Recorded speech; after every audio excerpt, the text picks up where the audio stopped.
But I think architecture ka rin 'di ba noon? Oo, nag-aral ako ng architecture before, mga 2 years lang. Pero hindi ko tinuloy, para akong na-boring, eh. Yeah, I understand. Pero hanggang ngayon na yung practice ko naman kagaya niyan, naka-lamesa ako, 'di ba? Oh, nice. Parang from Lumang architecture pa rin. luma, oo, T-square. T-square, andito pa rin lahat, eh. So, luma, parang gano'n pa rin yung practice. Uh, Akala ko lang hindi, eh. Akala ko makakawala ako dun, eh. Pero yeah, nagtuloy-tuloy ako ng fine arts, pero tuloy-tuloy pa rin, nai-connect pa rin yung architecture yeah. practice. Mhm. Tsaka father ko architect, eh. Oh, nice, nice. So, he's still practicing right ngayon? Wala na siya, nung Okay. time ng COVID. Sorry, So, yeah. pero okey lang, Uh, uh yun yung inspirasyon talaga dun galing. yeah. Yeah, I guess now na minention mo, I guess it makes sense kasi gusto ko yung proportionality, the way you compose. It's almost parang architectural rin, I guess, in a way. Mismo, yun, majority naman nung mga nakakapansin nung mga work ko is parang may pitik ka ng architecture or something, yung papaano nilalaro yung lines, mga Yes, yun. patterns. Yes. Pero kagaya ng sinasabi ko lagi sa kanila, yung inspirasyon naman na na kaya nabuo lahat ito through the years is malaking part yung architectural side nung pagkatao ko. Pagka wala akong show, hindi ako gumagawa ng mga art, gumagawa ako ng bahay.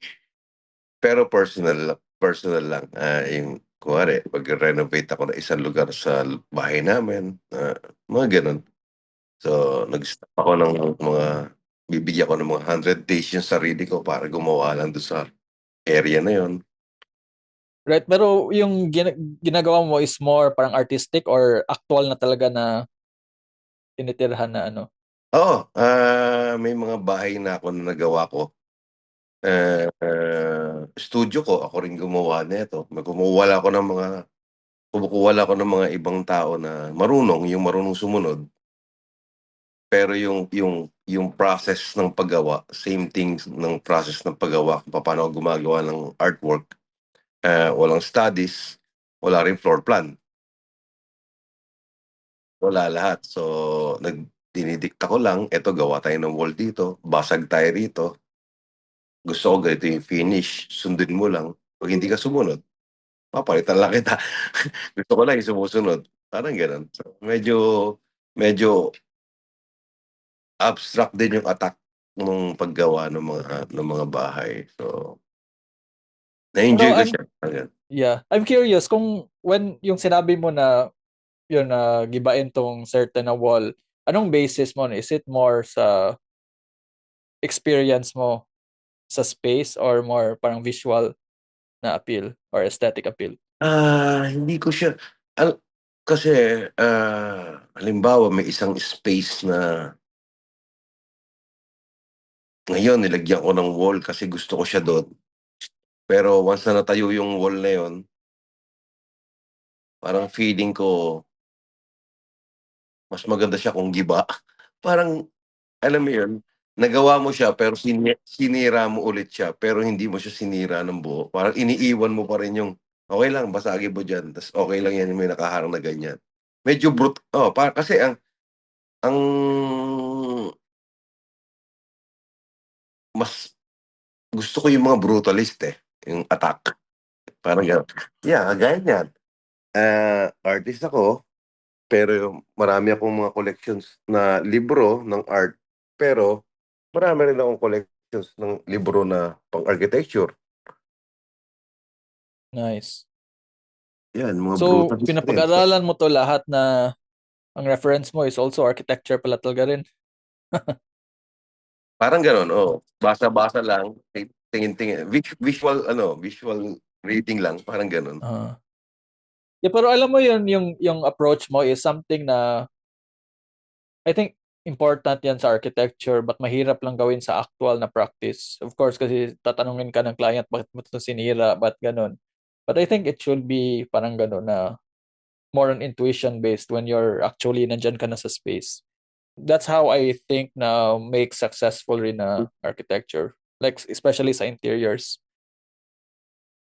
Oo.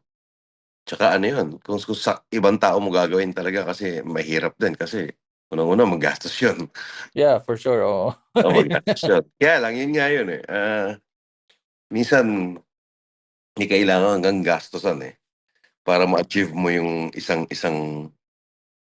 di ba? Isang look na yun eh. Yung taste mo, kailangan maipalabas mo na, di ba? Medyo may price, parang ganun. Sorry, magtanong lang ako, like, I'm Sige, okay curious lang. lang, like, Oo. um, what is in sa brutalist na approach na nakaka-appeal sa'yo? Siguro, yung environment na kinalakihan ko, dito sa Caloocan ako lumaki. Pinanganak ako rito sa Caloocan. Napapaligiran ako ng mga putahan. Red light district yun eh. Isang red light district na malaki. Tas yung mga tao, lahat ng klase ng tao, hindi hindi ito area ng mga socialite eh, hindi. So, ano siya eh, parang ghetto na area 'to eh. Tapos yung everyday na yun, simula pagkabata ko, parang yung mga texture ng mga nakikita ko, kulay, dumi ng pader, mga sabit na dumi sa kuryente, kable ng kuryente. Parang dun ako na-inspire. Tapos sa natutunan ko yung sa architecture world, natutunan ko yung brutalism. Nakita ko na puwedeng gumanda yung isang lugar na hindi maganda eh. Depende lang kung papaano mo siya titimplahin, parang gano'n. Same thing dun sa paggawa ko ng piyesa. Ah, kagaya nito, ah, lumang piyesa ko na 'to, eh. M Magulo siya, as in magulo. Pinagsama-samang mga tela, pinagbuhol-buhol ng mga tali. Yan ang mga kable ng kuryente sa kalye, eh, 'di ba? Mga patterns, mga dinemolish na lugar, makikita mo nandun yung mga lumang tiles, pero nandun pa rin yung mga bakas ng mga pintura, mga luma. Akala lang nung iba parang wala lang, dadaan-daanan lang natin yun, pero ang lakas ng dating niya sa'kin, parang yung mga abandoned area, parang gustong-gusto ko siya. Hindi ko alam kung bakit, pero parang tuwing nakakakita ko ng gano'n napapahinto ako, para siyang nagdo-drawing sa isip ko. Automatic na may kulay na, parang gano'n. Tapos existing na silang lahat, pero parang kailangan ko lang pumasok para tapusin ulit yung isang isang space na yun, parang gano'n. Yeah, no, 'cause to some degree kasi I also tried to dip my hands sa art just to try to understand yung art rin. But I understand yung sinabi mo na you want to create something beautiful out of yung parang mga ganun na objects. Which is isa sa mga na-admire ko from artists, no? Yung from everyday objects, they can create something really beautiful and deep ba? Pero yung sinasabi kong beautiful, hindi yung beautiful na beautiful, ha. Yes, yes. You like the more the parang deeper type of beauty. Oo, ibang beauty, Yes. kasi baka mamaya sabihin, "Asan ang beauty diyan?"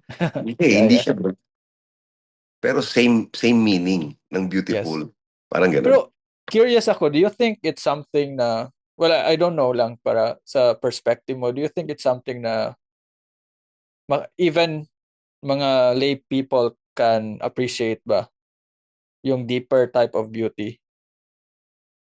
Hmm, Although, hindi yeah. ko din alam, hindi ko din alam, kagaya sa art practice ko, before nung nag-start ka, parang parang buhay, parang buhay nung kabataan mo, iniingatan ka ng nanay tatay mo, iniingatan kang magkamali.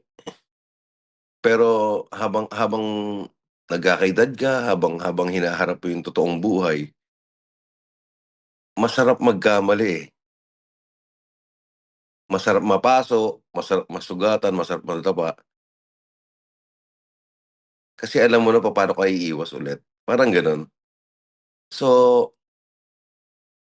ewan ko, sa paggawa ko parang gano'n din, parang ang sarap makita yung pagkakamali ta's hindi mo alam kung itinatama ko ba talaga o binabago ko lang yung kahulugan ng bawat bagay na ikinakabit ko o inilalagay ko. Tapos, boom, darating na lang nung oras na parang, "Max, tapos na 'yan. Yan na 'yan, next project naman." Parang gano'n. Paano yan pumupunta sa'yo na kung sabihin mo tapos na, is it more emotionally driven ba? Or parang sense mo lang talaga overall? Ah, Konektado siguro yung emosyon tsaka yung mata. Ah, masya ano sila, kailangan mag-connect sila, eh, na sila yung magsasabi sa sarili mo na, "Tapos na 'yan, tapos na 'yan." Pero may mga time naman na tapos na, nakala ko tapos na, pero after a month 'pag nakita ko ulit, parang Baguhin, parang merong something parang dito kulang. na biglang Right. ang laki pala nung part na kulang, parang gano'n. Kaya hindi mo rin magamit talaga yung word na tapos na sa lahat, kahit nakasabit na 'yan sa wall, 'di ba? Parang gano'n. Yes. Kasi I think it's parang inaano mo kasi, parang in-immortalize mo yung current mo na experience, mga emotions sa art mo. And so when you progress na sa later part, maybe iba na yung perception mo. So kaya parang it feels different. I don't know, parang ganun lang ang ano ko. Um, I think that's how I perceive yung mga how artists do it. Siguro, oo, parang parang parang gano'n nga. Pero kagaya nga nung tanong mo kanina kung papaano ba 'to maa-appreciate ba 'to ng matatanda, ng ibang tao. Yung gano'ng tanong tanong mo kasi hindi ko na siya masagot, pero kasi parang yung para sa sarili ko lang yung part ko ginawa ko lang, pero hindi ko siya ginawa para ma-appreciate mo, parang gano'n. Right, right.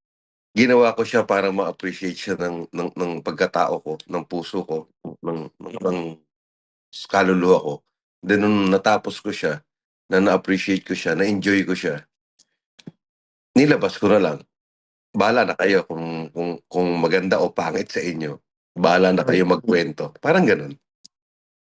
I also can say na artist, yung Bernard ako kasi nakausap yung mga artists even sa previous na they say similar things na it's really, hindi nila masyado iniisip yung anong tingin ng ibang tao kasi parang that's like, it's about parang authenticity, di ba? About the truth ng sarili mo and how you express your art. And I would understand like from a perspective na that's how you approach it.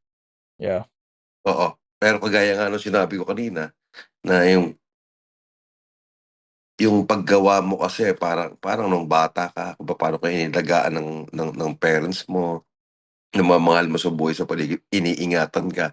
Gano'n din yung naging proseso ng paggawa ng arte. Sa umpisa parang gusto mo maayos, maganda, nung bata-bata ka, tapos gusto mo parang dahil nga bata ka gusto mo ng kahit papaano, may maka-appreciate ng ginagawa mo, so gumagawa ka ng medyo mas maganda sa nararamdaman mo.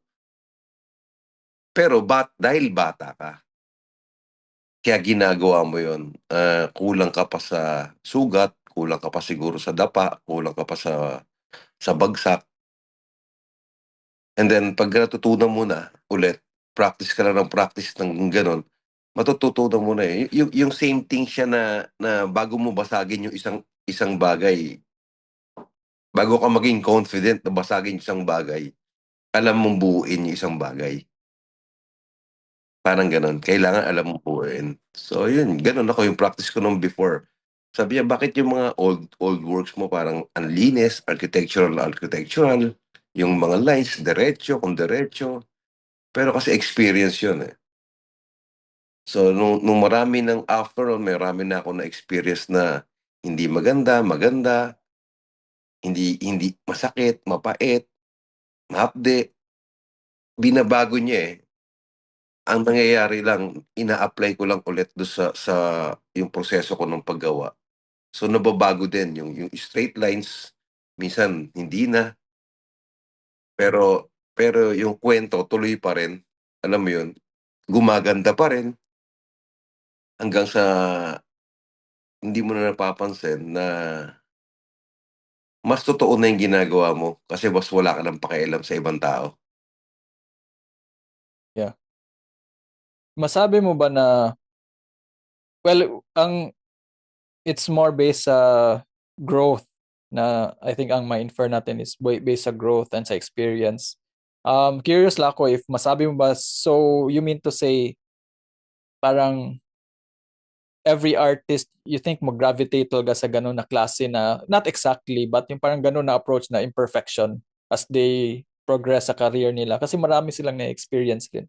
Do you think it's something na parang artist cannot avoid ba? O ako kasi hindi lang naman din ako yung artist na gumagawa. Ako rin, nag-a-appreciate din ako ng ibang art ng ibang artist. Ah, I do also collect some artworks. Ah, nararamdaman ko kasi yung mga trabaho ng ibang artist kung para siyang parang fake.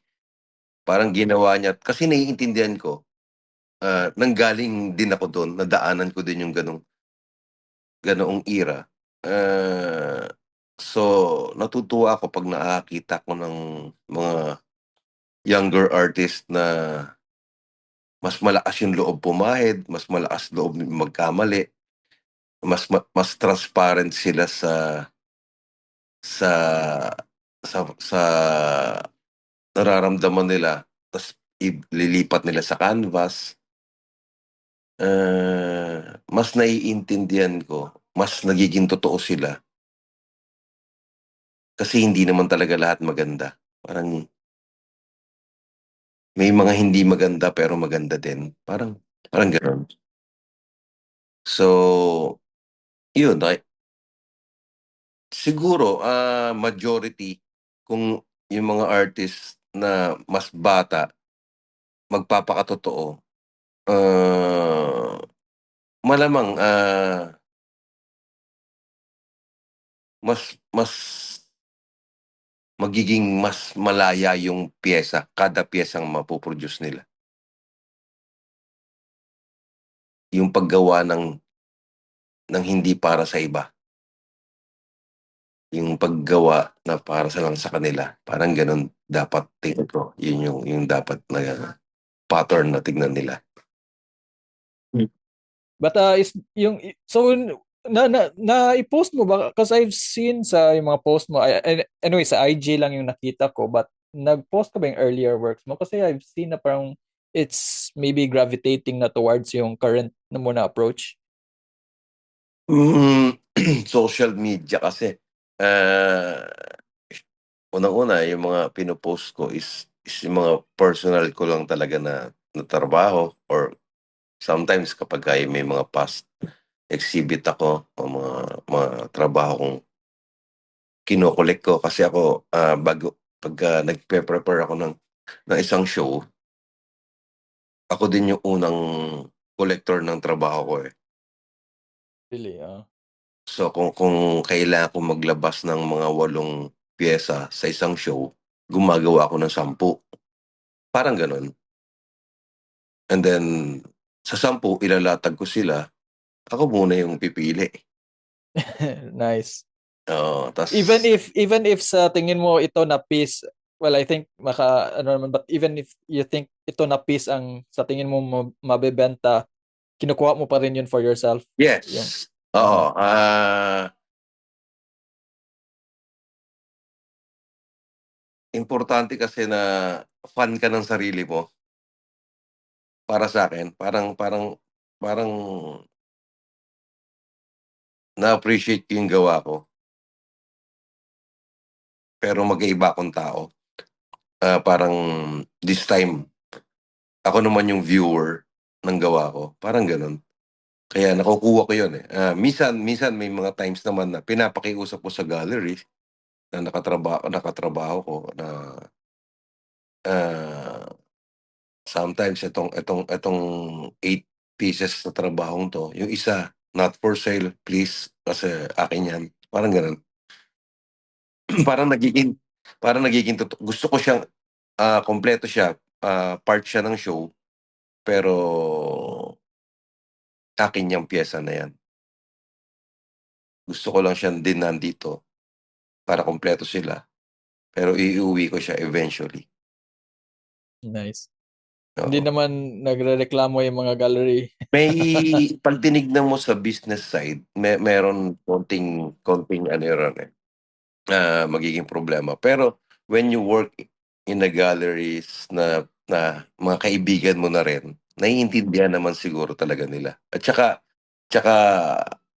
maganda naman yung pakiusap na wag not for sale 'tong isa, kasi alam naman nila na sa'yo talaga yun. Thankful ako dun sa mga galleries na nakakatrabaho ko na minsan meron akong gano'ng ugali. Na feeling ko tama din, na tama siya. Para sa artist, tama siya. Kaysa hindi mo siya i-show, bigyan mo lang isama mo na, pakiusap mo na lang. Kasi ang hirap yung connection niyo dun sa mga piyesa tapos 'di ba, Yes.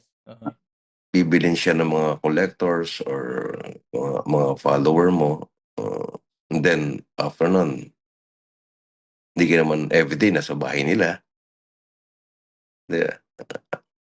Like after 2, 3 years bigla kang ma-invite. Coffee sa bahay, makikita mo yung piyesa, eh, yung connection niyo ulit parang nami-miss mo, eh. So, imbes na ma-miss mo yung pinakagusto mo, pinapakiusap ko na lang, "Akin na lang 'yan." Binibigay naman nila. Oo, oo, thankful ako dun, grateful din ako sa gano'ng naiintindihan nila na-appreciate nila yung pakiusap na gano'n. It's a matter of ano lang naman, tamang usap. May follow-up question lang ako sa ganun. When you look at yung mga earlier, yung mga pieces mo noon, makasabi ka ba na do you see your old self in it? Parang ganun. Ang nakikita ko, kasabay siya ng edad. Kung ano yung mga ginagawa ko ngayong present, ta's nakakita ko ng mga trabaho ko nung past, nakikita ko din yung edad ko. Kaya ko nagawa yan kasi ganyan yung edad ko, medyo ano ako niyan. So, same lang siya, eh. So, minsan may mga artist kasi na nagiging stagnant dahil nakuha na nila yung style, yung distinct style, tapos ang hirap kasi lalo sa mga bata na may mga follower na sila, may following na yung art niya, and then nakakuha siya ng style na gano'n tapos isang de isang dekada na gano'n pa din ang ginagawa. Ah, for me parang nakakalungkot yung gano'n, kasi parang natatakot na sila na magbago. Pero kasi ang buhay hindi naman gano'n, eh, alam mo yun? Ang buhay isang segundo nagbabago yan. So, mas magandang i-let go na nila yung mga gano'ng style at mag-discover ulit ng panibago. Kasi ang sarap nung feeling. Ako nga, eh, every show may nagbabago, as in every show. Minsan may mga collectors ang hirap kasi, nagdadagdag ka na naman ng panibago. Tinitignan ko lang yung ibang mga collectors na gano'n yung reaction. Tapos hindi ko sila kumbaga, ikaw nga, gusto mo 'tong ganitong damit ngayon, bukas hindi na, eh. Gano'n din ako, parang nagke-create ako ng nagke-create ng china-challenge ko ng china-challenge yung sarili ko. Kung ano pa ba puwede kong gawin. Ano pa ba yung puwede kong iambag para sa younger generations. Sa tingin mo, do you have yung mindset ba na yung next mo na art, that's the better na art mo from the previous one? Or hindi naman? Meron akong gano'ng pag-iisip, pero sa art kasi hindi mo masasabi yan, eh. Pero I see to it na kung inilabas ko 'to ngayon, ang next challenge parang china-challenge ko yung sarili ko na, paano ko lalampasan 'to? Pero ginagawa ko siya, nilalampasan ko pa rin. Kasi parang yun yung ano, yun yung challenge ng paggawa. Parang hindi pupuwede yung hindi nagawa ko na yan, isa pa. Yung creativity, yung kulit ng utak mo, yung kulit ng appreciation mo kasi yun nga kagaya sinasabi ko kanina, habang tumatanda ka nagbabago ka. Pati yung mga taste mo nagbabago yan, eh. Nagma-mature ka sa kulay, nagma-mature ka sa mga bagay-bagay, sa appreciation nagma-mature ka. So malaking bagay siguro na laging may challenge yung paggawa lalo na kung iko-compare siya sa last.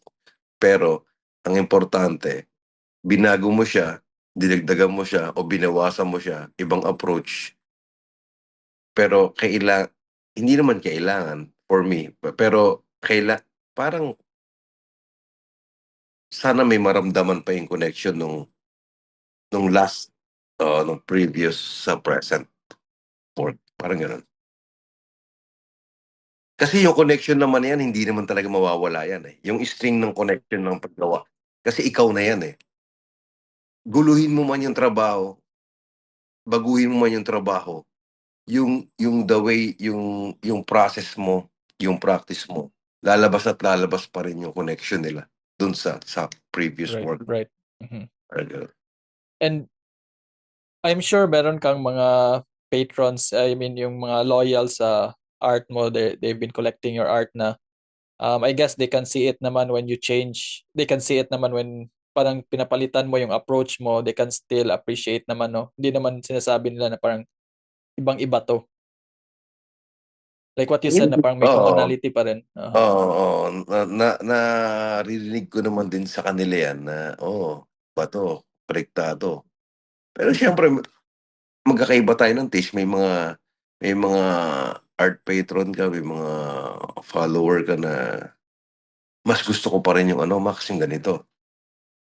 So, okey din para sa'kin, talaga, thank you, parang sige. For me kasi baka hindi pa lang naaabot yung appreciation ng ganito ngayon. Pero eventually, I'm for sure, eventually, 2, 3 years from now, 'pag binalikan mo 'tong sinasabi mong mas mahina, mas lalakas sa appreciation mo 'to, parang gano'n. And sorry, how many years na have you been into taking art Arsin, seriously, no? Oh, yes. ah, almost 2 decades na ako, eh. Almost, Right, almost, right. gano'n. And I guess ang next katong is at this stage sa career mo, like when you said na gusto mo i-recreate ang art mo for the next piece. A part of it ba is still parang you're being competitive with other artists, or that's not, hindi mo Tapos yan na, consider tapos na? tapos na, um, mas Masaya ako ngayon sa art making, lalong-lalo na sa process ko. Kasi mas nakahubad na siya, mas mas kita mo na yung mga peklat ko, sugat ko, mas mas mas malaya na siya, hindi na concern kung magaling si ganito, kailangan kong galingan, walang walang gano'n na concern. Siguro sa age din, sa part ng maturity. So, mas na enjoy ko, mas na-appreciate ko yung mga natatapos kong piyesa, kahit hindi pa siya tapos na. Parang gano'n, parang mas isang isang mundo na lang siya, sa'kin na lang siya, na hindi ka na tumitingin sa although tumitingin ka pa, na-appreciate mo sila, pero yung proseso, comparing 'no, wala ng gano'n, wala ng comparing, mas malaya, mas maganda, parang gano'n. And sinabi mo age, curious lang ako on what age mo to na parang ganito na yung parang you stop caring na. Um, nung nag-start kasi ako sa art scene, way back mga yun nga, almost 2 decades 'no. Every year, nag-show ako, binigyan ako ng pagkakataon ng ibang mga kakilala kong galleries, bigyan opportunity na makapag-exhibit ng trabaho. So, ginrab ko 'yun, iningatan ko 'yun, hanggang sa yung practice ko noon parang every year dito sa Pilipinas, sa labas. 'Pag gano'n masipag talaga ako lalo na nung bata ako, eh. So, akala ko gano'n every year. Pero last time, lalo na nung pandemic, marami siyang binabago sa future plans, concepts. Biglang nag-decide lang ako na sa tagal ng panahon na every year mong ginagawa, parang feeling ko nagiging nakatali ka na. Mhm. Nagiging anong pinagkaiba nito sa trabaho na. So, You mean nag-decide nakatali sa, sorry, you mean nakatali sa saan specifically do you mean na? para ka ng nagtatrabaho sa isang kumpanya, kasi kailangan may show ka this year, tapos next year kailangan meron din. Parang gano'n lang yung nangyari sa'kin before, hanggang sa dumating yung time na may ginawa ako isang show, then na-appreciate ko na tapos na yung show, tinignan ko, parang isang gano'n lang, "Oops, Max, stop muna." Hanggang sa nag-stop ako, binigyan ko yung sarili ko na magpahinga sa mga shows, ah, almost 3 years ako hindi nag-exhibit. Ah, oo, gumagawa ka pa rin, pero ang sarap lang ng hindi ka committed kahit kanino, yung laya ng paggawa, yung haba ng panahon ng pag-iisip, yung haba ng panahon ng pagdidiskubre, pag-aaral, dun sa pagitan ng almost 3 years na yun, ang dami kong natutunan. Kaya last time, yung last show ko, almost 3 years yun, eh, in the making, parang gano'n. So, naibuhos ko. Tas na-appreciate ko siya nung nagawa ko siya. Sabi ko, "Wow!" Kahit ako parang yun nga, naging fan ako nung process nung mga trabaho. Kasi nga sa 2 dekada ko sa eksena, ngayon ko lang ginawa yung gano'ng katagal na paggawa, na proseso. Almost 3 years na relax lang, basa-basa lang, kuwentuhan lang kung kani-kanino. Yung haba ng proseso, yun ang natutunan ko, napakalaking bagay dun sa paggawa, yung time na ibibigay mo na mas mahaba pa sana, para mas hinog yung mga piyesa na ilalabas, parang gano'n. Dahil sa, is it because may more time ka mag-introspect about your art rin, no? Ganun ba? Like, about life and about art. Oo, parang gano'n. Parang Mm. parang wala kang relong tinitignan. Right. Slow morning, Mhm. kape ka lang, art ka ulit, kuwentuhan ka sa ibang tao. Mas mas naging meaningful lahat, pati pakikipagkuwentuhan mo sa ibang tao. Mas mas malasa kung pagkain siya. Mas naramdaman mo yung linamnam nung pagkain, pinasok mo sa katawan mo, parang gano'n. Mas nagustuhan ko siya actually. Right. So, tingin ko magtutuloy-tuloy na yung gano'ng proseso na paggawa. Hindi na yearly, parang gano'n. Siguro, biannual, parang gano'n. Every 2 years. Is it something na you would advise younger artists na gawin rin nila na hindi masyado dalian yung paggawa ng art? Ah, Kasi iba naman kung I can see na parang may pragmatic side na maybe earlier part sa career, you have to hustle, parang ganun. mismo, ang hirap din kasi i-advise nun. Kagaya ko, hindi naman kami pinanganak na mayaman. Hindi rin biro ang mga gastusin ng materyales ng paggawa.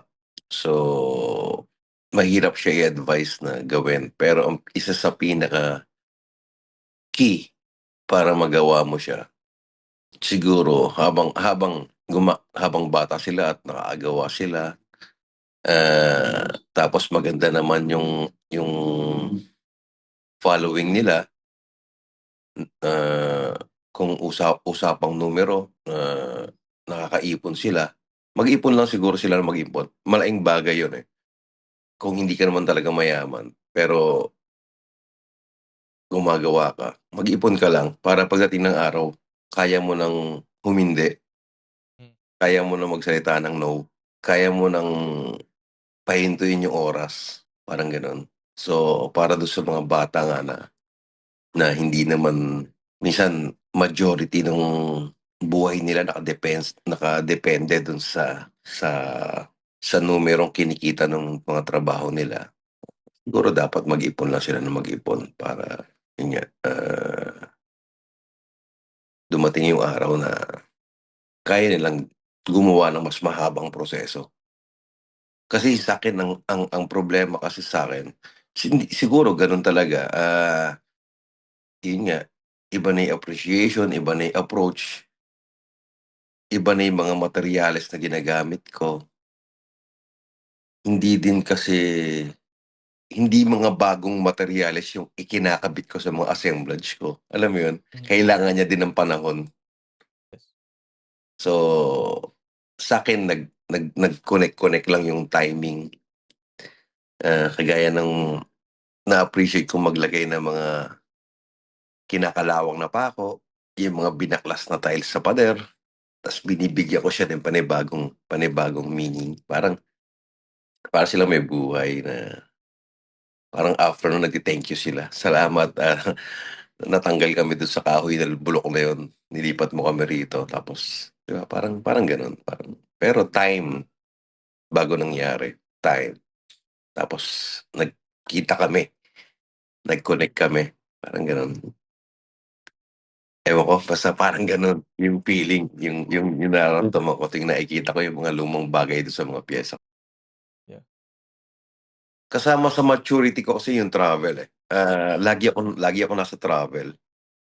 Ah, nakikita ko yung mga gusto kong piyesa sa abroad, nakikita ko yung mga piyesang once in a while tumatawid ako ng Europa, Asia, umiikot ako ng Until mga walang this ha? recent years, you're still ginagawa mo pa rin yan, yung mga Oo, pag-travel. oo, yun yung kasama sa ano, eh, kasama sa pagkain ko, yung puntahan yung mga architectural buildings, museums. So, nonstop yun na nakikita ko nonstop na hanggang pagtanda ko, na tinuturo ko rin sa mga anak ko ngayon na, travel lang kayo, may ibang eskuwelahan ng pag-travel, parang gano'n. Imbes na imbes na mag-enroll ka sa isang university, mag-travel ka. parehas kang may matututunan, magkaiba lang. Yes. You see, are you saying na traveling talaga is essential in the field of art? Like it has Malaking to be. malaking malaking part sana, malaking Yes. part sana. Ako thankful ako, nagagawa ko siya. Kasi from the start, pinangarap ko siya, na makapag-travel hanggang sa kinaya ko na, hanggang sa binigyan ko na yung sarili ko, nagse-save ako ng ibang numero ko para sa travel ko. Malaking bagay, mas nasasagot yung mga tanong mo sa isip. Kasi nakikita mo yung ng personal, yung actual, yung iba, ng trabaho ng iba sa labas. So, hindi naman siya para gayahin. So, para sagutin lang yung mga tanong mo. Para pag ikaw naman yung gagawa, mas confident kang gawin. Mas mas confident ka na ikwento siya sa ibang generation kung bakit mo siya nagawa. Parang gano'n. Travel yung isa sa mga malaking factor, no? And gusto ko lang bumalik sa yung subject kanina na kino-collect mo yung sarili mong art pieces. Can you say na what do you think ang reason na why you really want to i-collect yung mga previous mo na pieces? Is it more maybe like a sense of nostalgia or parang sentimentality ganun or is it much more pa? Sobrang personal kasi nung ano, nung time na binibigay mo sa kada piyesa mo. Sobrang sobrang napakalalim ng connection niyo nung mga piyesa mo. Para makita mo siya pagdating ng araw, ng sama-sama, yun lang yung tingin kong proseso na kaya kong gawin, is to collect my works also. Minsan may buyback pa nga ako, eh. Really? May mga experience ako na, ah, nalaman ko i-a-unload yung ganito, bibilhin ko yun kasi trabaho ko yun before. Ako na lang bibili, parang gano'n, ako na lang bibili, akin na yan. Nagko-collect kasi ako ng kung ano-anong bagay, eh. So, yun yung natutunan ko, mga lumang bagay, mahilig ako sa mga antigo, mahilig ako sa mga kung ano-ano, mga luma. Pumupunta pa ako sa Asia, pumupunta ako ng Vietnam, pumupunta akong Thailand para mag-collect lang ng mga kung ano-anong mga bagay-bagay na luma. Tapos, ang sagwa naman kung hindi ko kino-collect yung sarili kong trabaho, parang gano'n. So, Pero when you say na no, since well-traveled ka naman, um, I'm curious lang, is it part sa art mo na consciously you want it to be Filipino? Or parang it just naturally comes out na hindi mo yun iniisip? na kailangan Pinoy, hindi proud ka as Filipino, siyempre. Proud ka, being Pinoy. Pero in art making kasi, ako, siguro may ilang ilang percentage dun sa trabaho na gusto ko pagdating ng araw, makita nila sa labas ng Pilipinas, maramdaman pa rin nila na, ibang, "Is it Asian?" Parang "Ano ba 'to?" Parang siguro, may iniiwan pa rin akong ano, ilang porsiyento na kailangan maramdaman nila na Pilipino yung gumawa nito. Pero hindi naman talaga everytime na gumagawa ako. Hindi naman. Is it safe to say no na based sa, well, I guess based sa yung mga nakwento mo na you don't take commissions? Before may mga commissions ako, may mga tinatanggap ako. Pa pero ngayon kasi yun nga, 'pag nagma-matured ka, nag-iiba lahat, eh. Marami kang natututunan, eh. So, minsan may mga kakilala na hindi ko hindian, parang gano'n. So, may mga commissions pa rin na ginagawa. I know na na-cover na natin yung how you approach art, but do you think like when creating your art, yung since noon pa, na parang may hidden message or even message na parang do you want to convey sa lahat ng art mo? Ah, kasi ako yung proseso ng paggawa malinaw sa'kin 'to ever since, eh. Malinaw na malinaw sa'kin 'to. Malinaw na malinaw kung ano yung gusto ko sa future. So, kung ibabalik natin yung 2 dekadang nakalipas, alam ko kung nasaan ako or anong ginagawa ko ngayon, nung time na, parang gano'n. Etong present time na 'to, nakita ko na 'to before, na eto yung gusto ko after 20 years in art making, parang gano'n. So, ngayon dahil nandito na ako sa present, nararamdaman ko na tumatama yung vision ko before sa present time. Kasi sa proseso nung paggawa, dahil nga lumaki ako sa putahan, lumaki ako dito sa Caloocan na ganito, kinukuwento ko sa piyesa, eh. Yung piyesa ang hinahayaan kong magsalita sa sila. Pero ang idea ko is from first solo show hanggang sa dulo ng show na gagawin ko, iisa lang yung kwento. Hati-hati lang, dugtong-dugtong lang. Alam ko, yun nga, 20 years ago na itong kwentong ginagawa ko, konektado pa rin siya do'n sa unang solo show ko nung 2009, 10, mga gano'n. Kasi isang kwento lang siya. Kasi pagdating ng araw gusto ko siyang maging 'pag ginawa ko siyang libro, isang kuwentong isang libro lang talaga siya na from first solo show, second to 20th solo show, konektado lang yung kwento. So parang may Chapter, sense of chapter. direction pa rin siya, no, yung the Meron. way you do art. Siguro dun lumalabas yung pagiging arkitekto ko, yung linyang yun.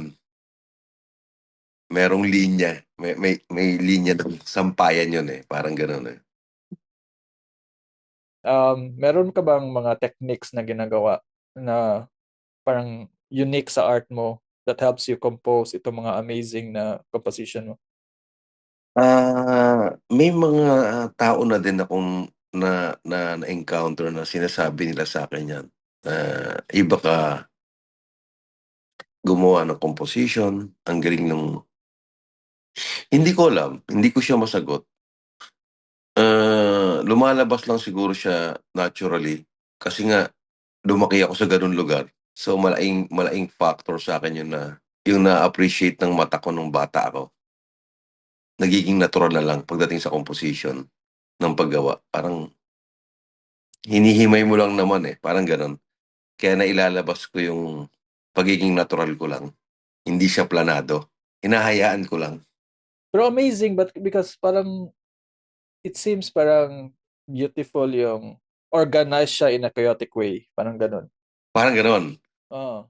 Oo, parang gano'n. Kasi nga sa lugar na sa lugar namin, talagang total chaos ang makikita mo, eh. Pero atras ka lang ng konti, ma-appreciate mo yung beauty niya, eh. Magulo, madumi, maingay, pero 'pag tinignan mo yung texture niya, ta's nakikita mo yung mga tao kahit gutom, nakatawa.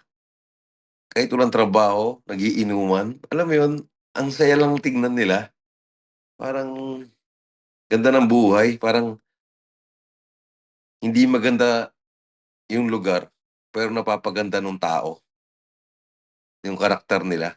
Kagaya nung yung recent na shino ko, yung Sampalataya show. Title ng show niya, Sampalataya. Hindi naman siya yung, Oh yeah, that's different. oo, hindi naman siya yung talagang religious na sampalataya. Ang inilabas ko kasi doon is yung malaking tanong ko na ano ba yung tama, ano ba yung mali? Meron bang tama o merong mali? Kasi nakakakita na ako dito meron kaming kapilya eh. May maliit kaming kapilya rito sa lugar namin na nakakita na ako, nakakarinig ako ng mga tao nagdadasal. Yung mga puta na sana mamayang gabi maraming kumantot sa akin. Yung mga sugarol na may kasamang mura yung mga dasal nila. Tangina, sana manalo po ako. Yung mga mamamatay tao na tangina, sana may magpapatay sa akin para may pera ako. Yung mga drug lords na nagdadasal na nananampalataya na sana malaki kitain natin. Yung way nung faith nila, hindi ko yung simula bata ko, hindi ko alam kung ano ba yung tamang dasal. May tama bang dasal talaga? Pero dito pa rin sila. Sila pa rin yung karakter ko. Sila pa rin yung artista nung mga piyesa ko. Sa kanila ko pa rin hinuhugot. So hanggang sa, yun nga, nabuo ko na kahit gaano kasama tignan isang tao, marunong yan magdasal. Marunong yan sumampalataya. And just to clarify lang, itong yung sinabi mo na mga dasal nila, ito mismo ang naririnig mo doon sa kapilya ninyo? Or is it something na parang you just parang recreated? May mga pagkakataon na makakita ka dati sa amin ng puta eh. Na literal na ganun ang dinadasal niya. Yung mga sugarol, wala sila sa loob ng simbahan pero nasa tapat sila ng simbahan ng kapilya kasi may sakla, may patay. Pero nasa gilid sila, nagdadasal lang sila. Sana tayo na manalo ako. Normal siya na ginagawa, na nangyayari. Hindi siya imbento. Nangyayari talaga siya. At nangyayari pa hanggang ngayon. Kasi nga mayroon silang sampalataya. Pero yun nga, ang main concern ko is meron bang tamang dasal o merong maling dasal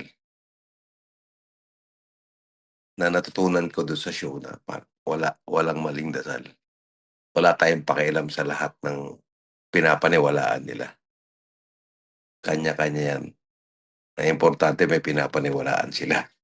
I'm just curious lang na outside of art, do you do other activities? Yung aside yung sa architecture that you're doing, yung design, other activities that you're doing para to fuel your creativity and also influence your art? Aside from travel, lagi ako nagmumotor. Isa sa mga passion ko yung pagmumotor eh. Na-appreciate ko yung mga napupuntahan ng motor na hindi napupuntahan ng four-wheel. Eh, may mga ganon. Eh, kung hindi ako nag-art, gumagawa akong tula. Nagsusulat ako.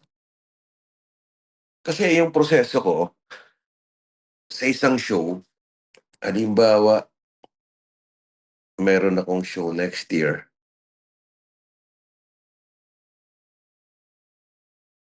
Yung paggawa kasi, binibigyan ko siya ng time na sa umpisa, magta-travel lang ako.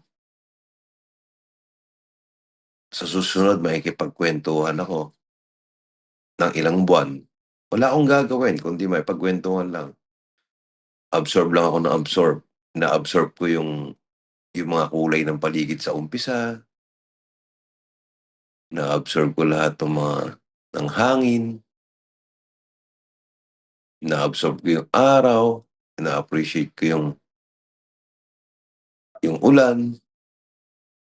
Tapos yun na, after nun, 'pag naramdaman ko na makikipagkuwentuhan na ako sa iba-ibang tao, sa kalye, sa kalsada, kahit sino. Pagka may pagkakataon ako sa mga tao, makipagkuwentuhan lang din ako.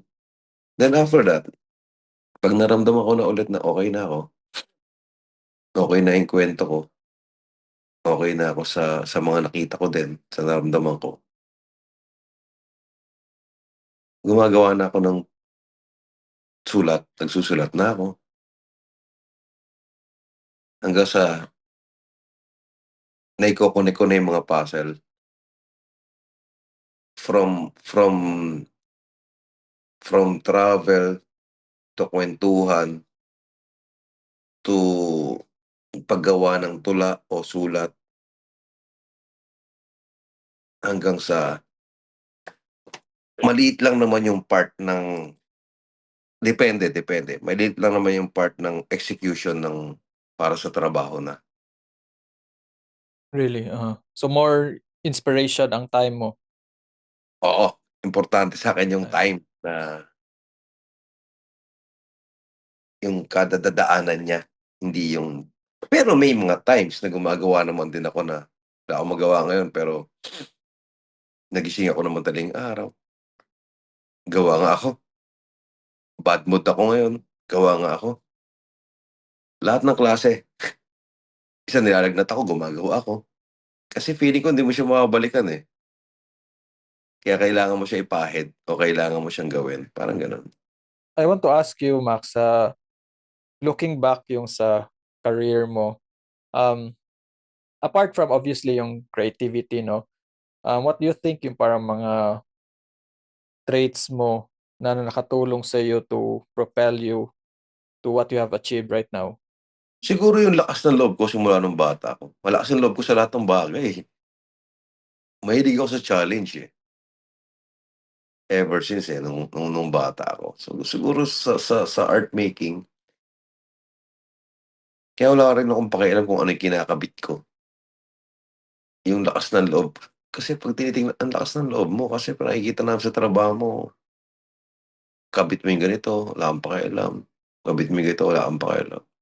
Parang parang parang yun, parang lumabas yung pagkatao ko dun sa paggawa. Parang wala akong pakialam, pero kailangan ko siyang gawin. Hindi para may patunayan, pero para ma-feel ko yung hinahanap ko na na hindi ko alam kung ano yung hinahanap kong feeling, parang gano'n. Kasi lalo na sa trabaho ko na sinasabi nila nasa kasi hindi ko naman kasi kinakategorize kasi sarili kong abstractionist. Usually, yun ang sinasabi nila, "Ang galing mo, magaling ka, ang gandang trabaho mo, ah, yung mga abstract work mo." Pero ako personally hindi ko kino-consider ang sarili ko, na abstractionist kasi baka feeling ko baka mamaya makulong ako dun, eh, mawala yung freedom ko ng paggawa. Eh, yun lang basta hinahayaan ko lang yung lakas ng loob na meron ako simula nung bata ako. Tas yung pagiging totoo mo lang sa ginagawa mo. Walang lokohan, parang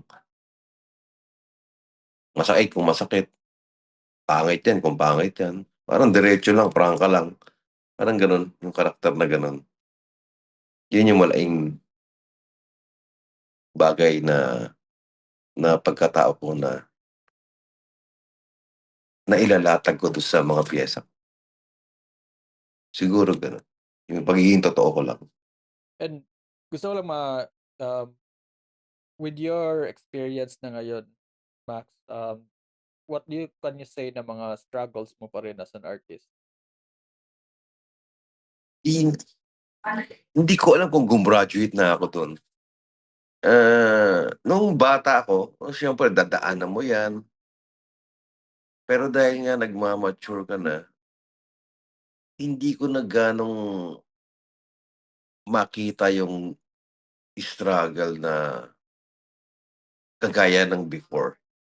Mas tinitignan ko na lang yung mga solving problems, parang parang puzzle na lang, yun na lang yung pinaka laging challenge sa'kin, kung papaano ko mabubuo yung isang puzzle.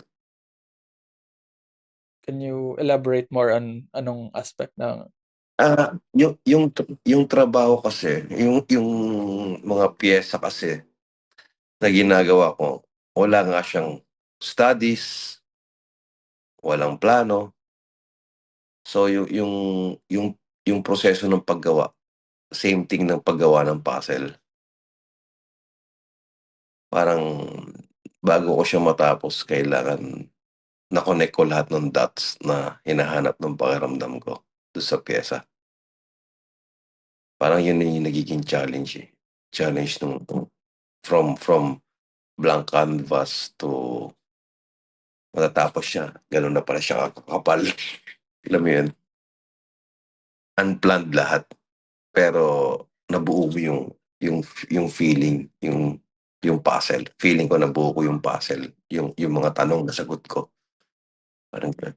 pero masabi mo na well, I know that gusto mo ng you challenge yourself. Um, but can you say na making art has been easier now with your experience or parang it's still challenging up to this day? Di ko kasi masabing madali, eh. Although alam mo na yung patterns, alam mo na yung timpla ng paggawa mo, minsan kasi hinahanap ko pa rin yun, yung may challenge pa rin ng paggawa. Kahit alam ko na na etong isang 'to pagka ito kinonect ko rito, ito kalalabasan parang ayoko. Hanggang ngayon na-e-enjoy ko pa rin na china-challenge ko pa rin talaga yung proseso.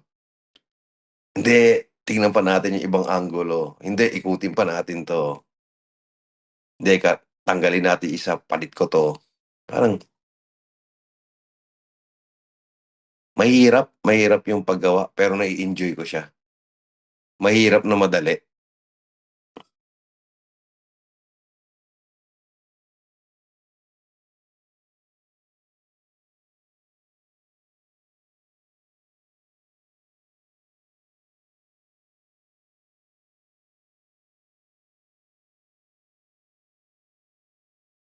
Hindi siguro mataas na porsiyento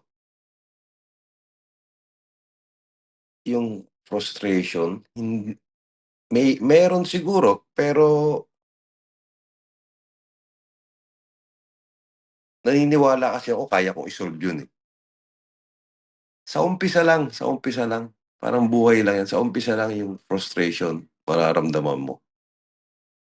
Pero mataas yung paniniwala mo as a creator na maso-solve mo yung puzzle na yan. Kaya siguro hindi ko na gaano pinapansin yung gano'ng feeling. Mas lagi akong looking forward na bukas iba yan, sa isang araw iba yan. Kasi next week iba na yan, eh, parang gano'n. Hindi ko siya yung personal na ina-absorb,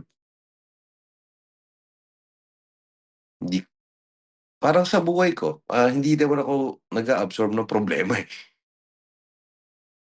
Parang 'pag may problemang dumating, isipan na natin ang solusyon niyan, 'di ba? Libre naman yan, eh, libreng solusyonan, eh. So, basta forward lang ng forward. Kung masakit yan ngayon, gagaling din yan bukas, mawawala din yan bukas. Sa isang araw peklat na lang yan, 'di ba? Parang gano'n.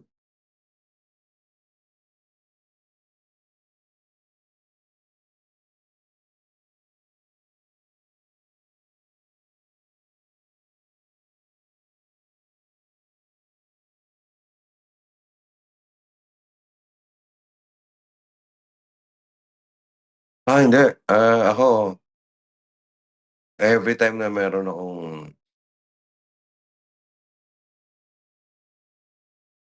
natatapos na exhibition,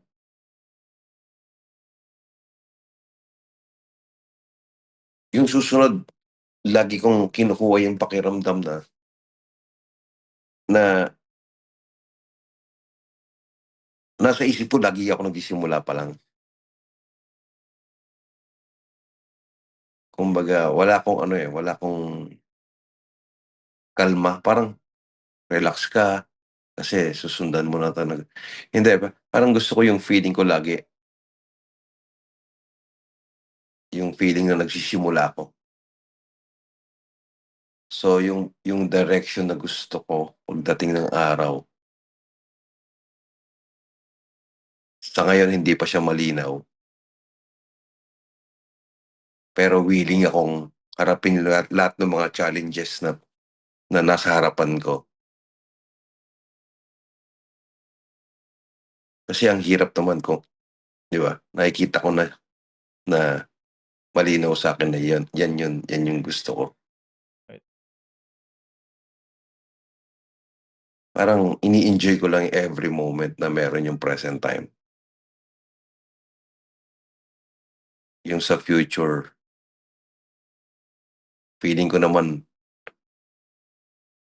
may maganda siyang kalalabasan kasi hindi naman ako nagpabaya Mhm. nung past ko tsaka nung present ko.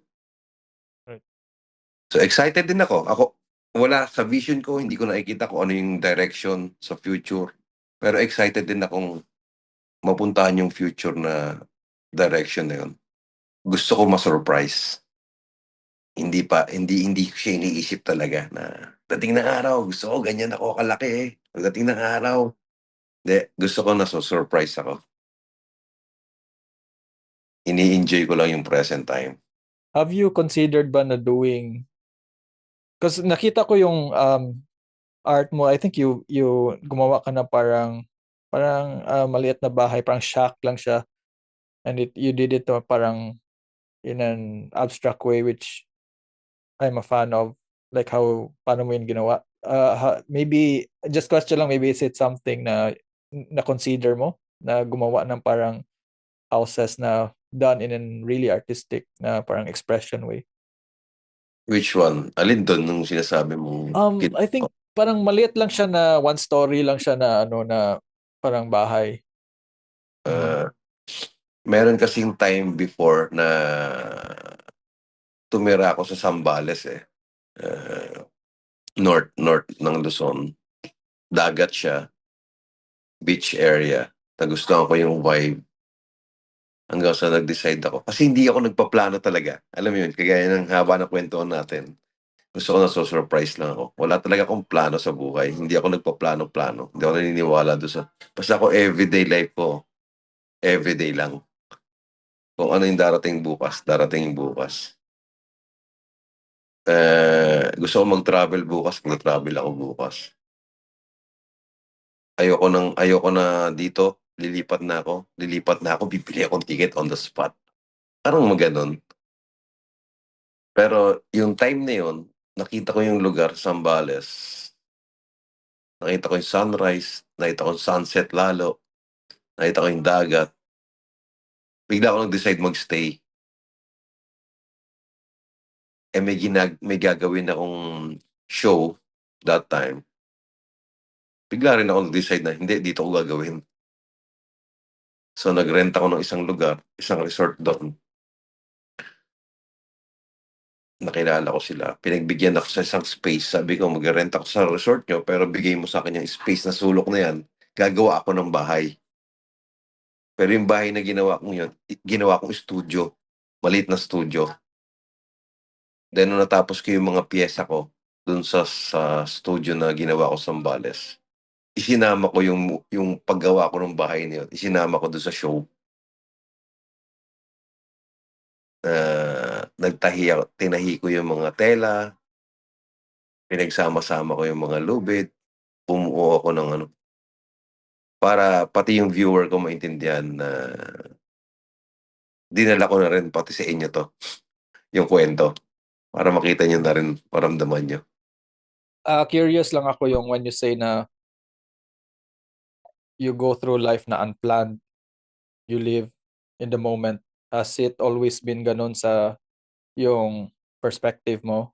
Or No, did it parang change?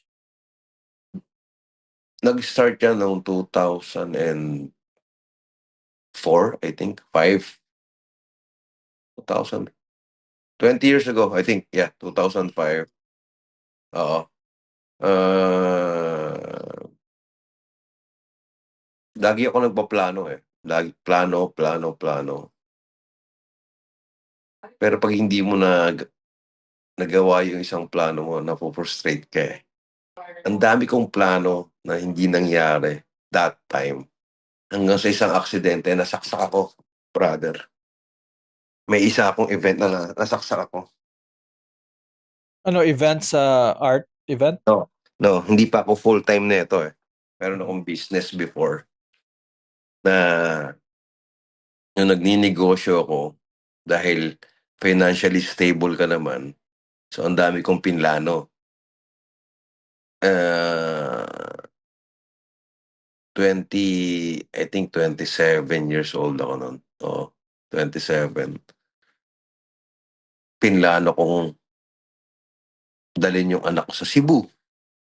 Actually sa Cebu, pangarap ko mapunta ng Cebu Hindi para ka lang pa or nakapunta ka noon, na dito noon? Okay. yeah, that time hindi pa ako nakakasakay eroplano.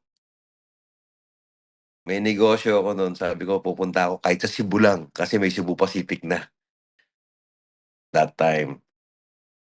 Pero dahil nga negosyo ako ng negosyo, plano ko ng plano, hindi ko nakita yung ano, eh, yung committed ako sa iba-ibang clients, nawalan ako ng time. Pati magpinta nawalan ako ng time, nalungkot ako. Alam mo yun? Hanggang sa nagdasal ako na hindi naman ito yung gusto kong buhay. Gusto ko nga lang pumunta ng Cebu, eh, para makasakay ng eroplano, eh. Hindi ko pa nagawa. Sabi ko, bigyan mo naman ako ng sign kasi gusto kong baguhin na yung buhay ko, hindi ito. Financially, maganda siya, pero sa kaluluwa hindi. Parang hindi masaya yung kaluluwa ko kasi gusto ko lang magpinta, pero hindi ko magawa. Kinakain ako ng time. One night, nag-celebrate kami sa shop ko, sa may ibang mga meron nagkaproblema sa labas. Kakilala ko yung may kaaway. Nangialam lang ako, diniplomasya ko lang sila, kinausap ng maayos. Eh, mga nakainom. So, hindi ko napigilan, biglang bam! Biglang lumaki na yung gulo, biglang nasaksak na ako, nakita ko na may saksak ako, dinala ospital, lahat. From that moment, sabi ko, "Lord, bata pa ako, bata pa yung anak ko." Nasa operating room ako nun, eh. Nagdasal lang ako, hindi ito yung gusto kong ending. Personal na dasal lang siya, as in hindi siya yung hindi siya yung dasal na basta nakikipag-usap lang ako sa kanya. "Buhayin mo naman ako, gusto ko pa magpinta, eh, gusto ko mag-art." Sabing gano'n. "Yung anak ko maliit pa, sige na buhayin mo lang ako." Tapos tigil ko na lahat, mag-art lang ako. Yan, dumilat ako, nasa recovery room ako. Binitawan ko lahat. From that time, binitawan ko yung negosyo ko, yung mga clients ko ibinigay ko sa mga staff ko, "Kayo na magtuloy, ako bahala na, mag-a-art na lang ako." From that moment, nung nag-decide na ako mag full-time, 2005 o 6, dahil sinurrender ko na nga yung sarili ko, dun nag-start yung gano'ng paniniwala ko. Hindi ako magpaplano, bahala ka na sa'kin. Ikaw na ang humawak ng ano, ng manibela ko. Tapos suddenly, lahat, magic na. Yung pinangarap kong pumunta ng Cebu para masakay ng eroplano kahit sa Cebu lang. First time ko sumakay ng eroplano, dinala ako sa Italia. Nung nagbinali ako. First time. 30 years old na ako noon. Nung first time ko sumakay ng eroplano. Pero sa Italy ako dinala. Tapos yun. Naging everyday ano ko na. Uh, Pag tinatanong ako ng mga parents ko, anong gusto mo mangyari sa ganito? Anong plano mo? Wala. Kahit birthday ko, wala akong ginagawa. Parang kung ano lang meron diyan, tara na. O tara na. O andiyan kayo lahat. O tara, alis na tayo. Parang gano'n. Mabuhay tayo sa ngayon. Mabuhay tayo sa ngayon. 'Yan ang pinakaimportante. I-appreciate natin anong meron tayo ngayon. Wag na natin idagdag sa problema natin yung pangbukas. Bukas na lang Mm. natin dagdag 'yan. Kasi yung bukas magiging ngayon din 'yan. Parang gano'n. Ang ganda nun 'no? Yung bukas magiging ngayon din. Parang gano'n. Tapos wala na. Wala na akong plano. Effective siya sa'kin. Yeah. Yeah, I can see na effective considering the things na na-achieve mo Tapos yun nga, sa art. dahil Yeah. dahil naging gano'n, gano'n din ang process ko ng paggawa, wala din plano. Kumbaga, nakita ko na malinaw na kailangan kong masaksak. Hindi siya pinatawad ko nga yung sumaksak sa'kin, eh. Pinakulong ko nung una pero after a week, "Labas ka na, nakalabas naman na ako ospital, sige na, buhay ka ulit na ano, para sa pamilya mo." Hindi ako nagalit, hindi ko naman siya kaaway, eh. Alam mo yun, wala kang kailangan mangyari yung mga kailangan mangyari para yung bukas maging ngayon, parang gano'n. Ayun, diretso na, 20 years. 20 years ko na siyang ginagawa, wala akong plano.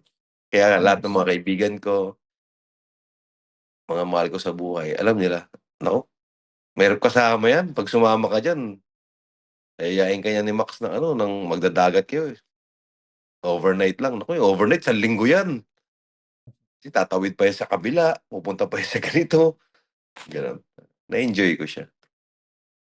This is medyo a personal question lang in terms of faith mo, Max. If it's okay, I'll ask lang, do you think yung paggawa mo ng art, it has made you more spiritual, made you more stronger yung faith mo sa Diyos?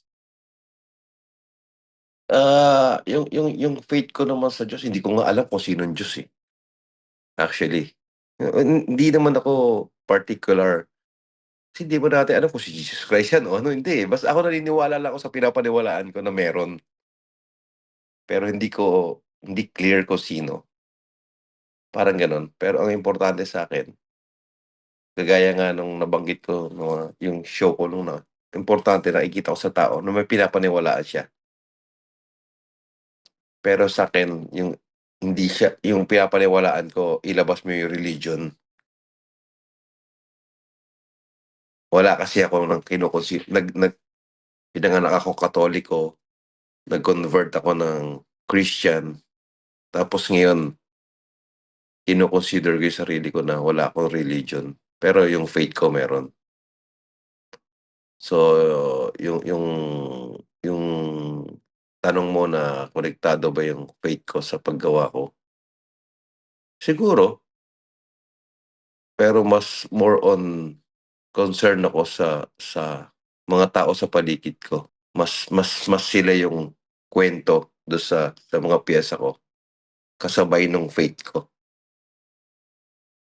Parang gano'n. Part siya, part din, parang gano'n, part din.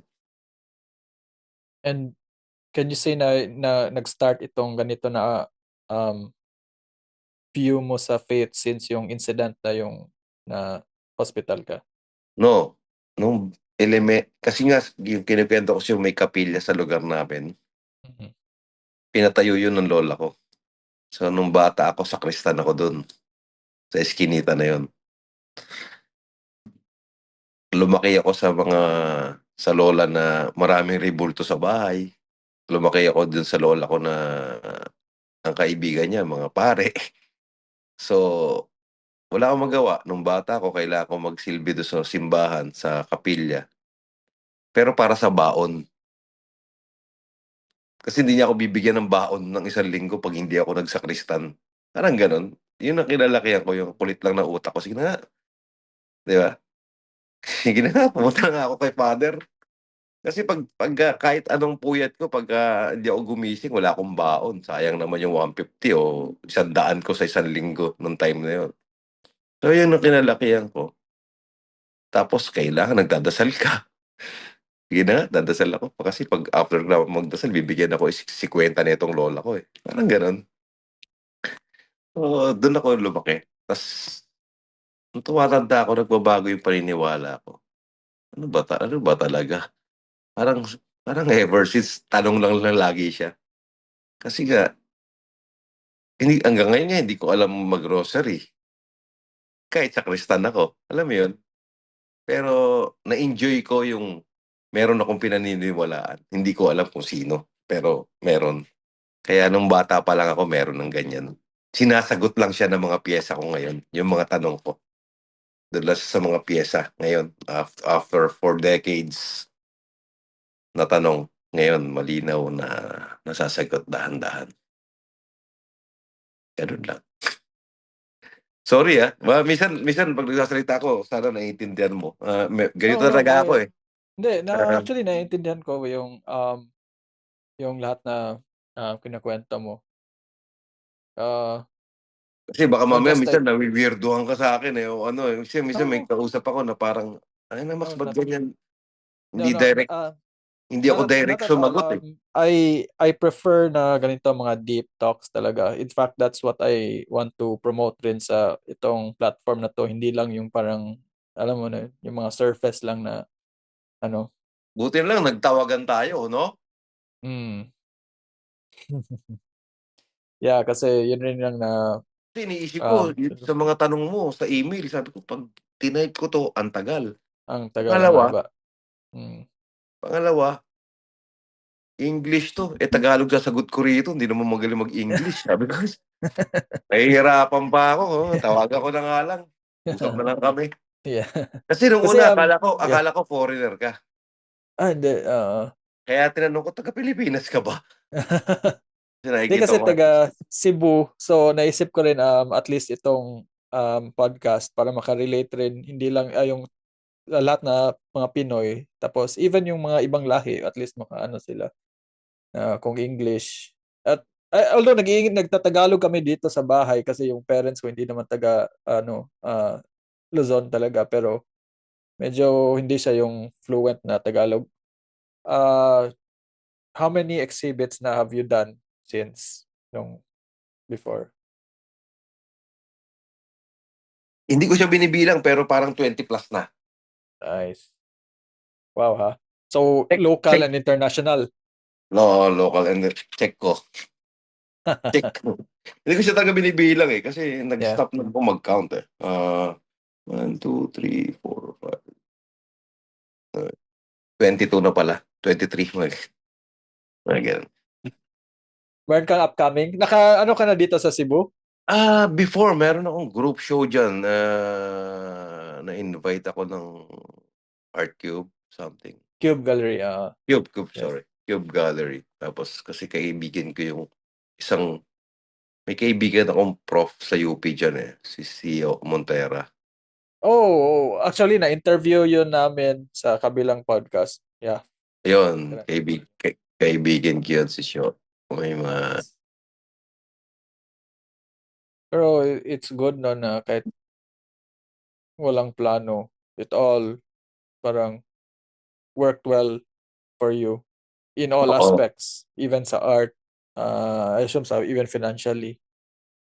oo nga eh. Nagulat na din ako. Parang, nagulat na thankful na buti ganun. So, napakaswerte.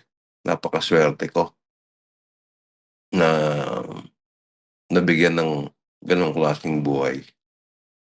Thankful ako do'n everyday. May times na looking back and parang naso-surprise ka sa where you are right now.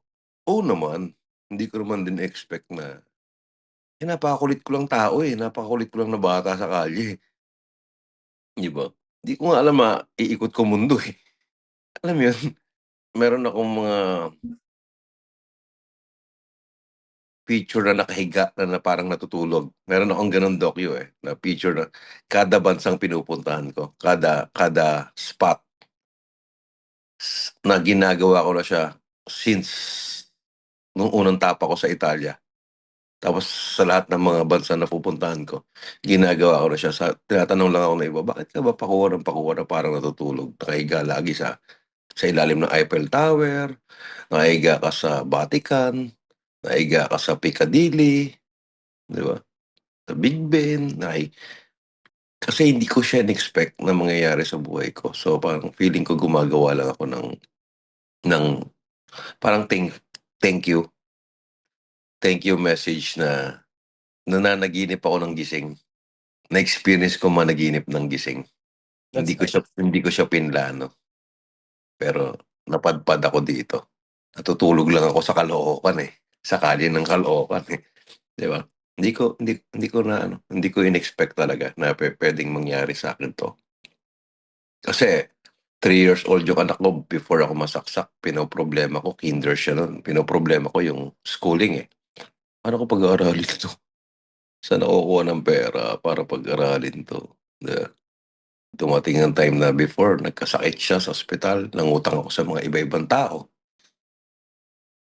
Ang hirap ng buhay, 'di ba? Yun yung reality, mahirap talaga yung buhay.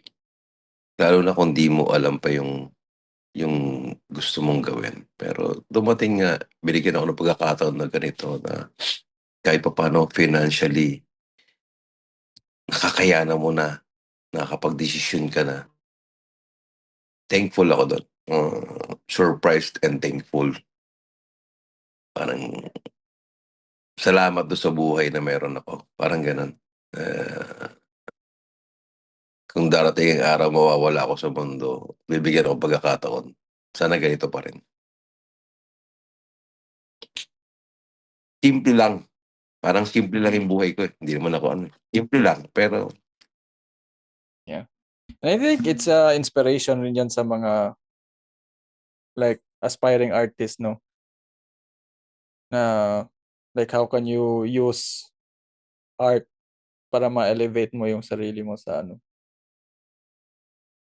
Kasi may stigma naman talaga attached. Especially in sa yung like similar sa story mo. meron akong mga sinu-support diyan, mga young artist sa Cebu. Kino-collect ko yung mga trabaho nila, naniniwala ako sa trabaho nila. Ang daming magaling sa Cebu, eh. Curious lang ako, Max. Last question na lang.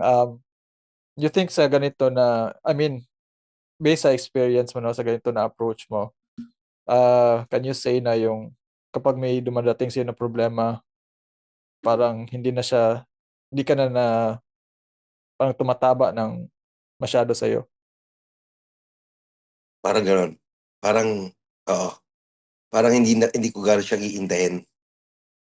Although, hindi ako hipokrito para hindi masaktan, 'di ba? Lalo na kung masakit yung problemang dumating. Pero yun nga, kung kung ito yung parang ganito yan, kung ito yung problema sa harapan ko ngayon, mabilis ko yan paiikutin. Tatapikin ko yan ng tatapikin hanggang umikot ka ng umikot, hinahanap ko yung anggulo ng solusyon, parang gano'n. Hinahanapan ko na, 'di ba, parang sa ibang anggulo kaya yan dumating, kasi ganito yung mangyayari. Parang gano'n, parang hindi mo siya tatanggapin as negative, kagaya nung pagkakasaksak sa'kin, pinatawad ko yung tao kasi yun yung time na nag-decide ako na mag full-time artist, eh. Ayokong mamatay ng negosyante o empleyado, eh. Alam mo yun? So, dumating yung problema sa'kin nung sinaksak ako, pero inisip ko siya na kailangan siyang mangyari sa'kin para mas buo yung desisyon ko na mag-quit sa ginagawa ko at mag-divert sa passion ko, parang gano'n. So, yung problema hindi talaga siya problema, eh, parang darating lang 'yan pero kasama lang, may kasunod na kuwento 'yan.